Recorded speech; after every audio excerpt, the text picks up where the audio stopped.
There was a 19-year-old, a teenager, who was actually charged with felonies for scarring the rainbow painted crosswalk in Delray Beach, because in government, in various governments, acceptance of LGBT plus agenda has become almost the established religion, and therefore he was blaspheming because he was marking that up.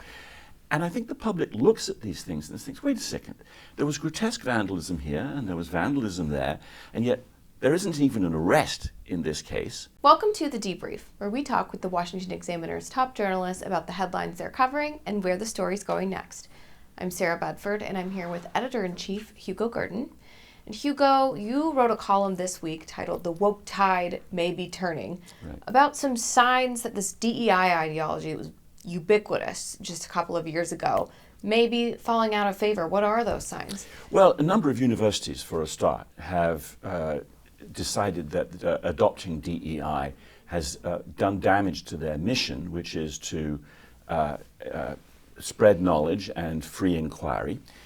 It's also done a great deal of damage to their reputations, and involving themselves in political matters is antithetical to the idea of the free exchange of ideas. Rather than adopting modish ideas as what they believe in, they recognize that it is best to say, we will debate every day with our students what the competition of ideas. And so I think that Purdue, Syracuse, Harvard, and others have begun to abandon DEI as an official policy.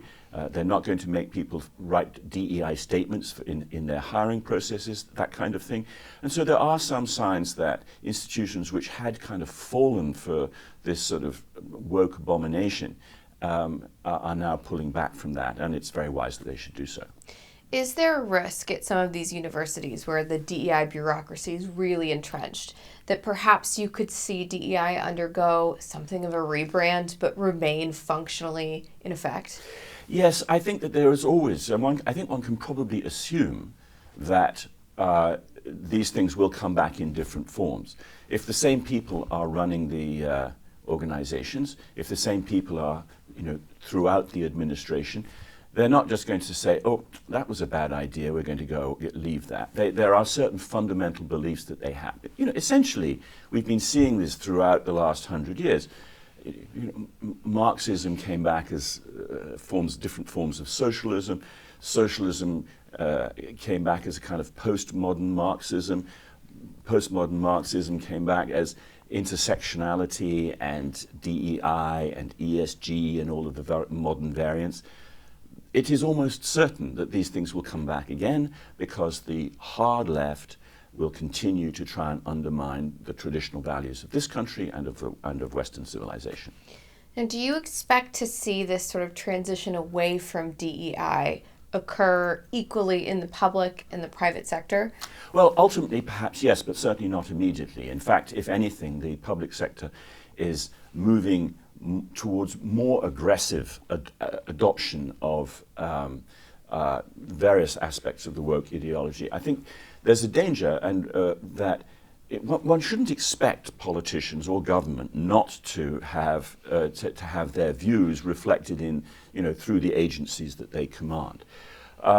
Nevertheless, the sort of extreme discrepancies about which beliefs and ideas are favored and which are disfavored is, I think, very striking to the public at the moment. And there was a recent example. Just a week ago, pro-terrorist demonstrators were in Lafayette Park, just north of the White House. They barracked the police, they hounded them out of the park, they shouted chants in favor of terrorism and genocide, and they graffitied all of the 4 federal monuments in the park. Not a single arrest was made. Why was that? Because, broadly speaking, the left-wing government of the federal city of Washington will regard that kind of demonstration, pro-Palestinian, pro-Hamas demonstration, with a degree of favor. They won't punish that, so they just think of this as exercising free speech rights. In contrast, there was a 19-year-old, a teenager, who was actually charged with felonies for scarring the rainbow painted crosswalk in Delray Beach, because in government, in various governments, acceptance of LGBT plus agenda has become almost the established religion, and therefore he was blaspheming because he was marking that up. And I think the public looks at these things and thinks, wait a second, there was grotesque vandalism here and there was vandalism there, and yet there isn't even an arrest in this case with a cause which most people, it being pro-terrorism, would think was disgraceful and disgusting. And yet there's a felony charge for a fellow who marks up the flag of an agenda which actually the most people probably oppose. That's right. Well, Hugo, thanks so much for being here today. You can get more writing from Hugo and the rest of the commentary team at washingtonexaminer.com.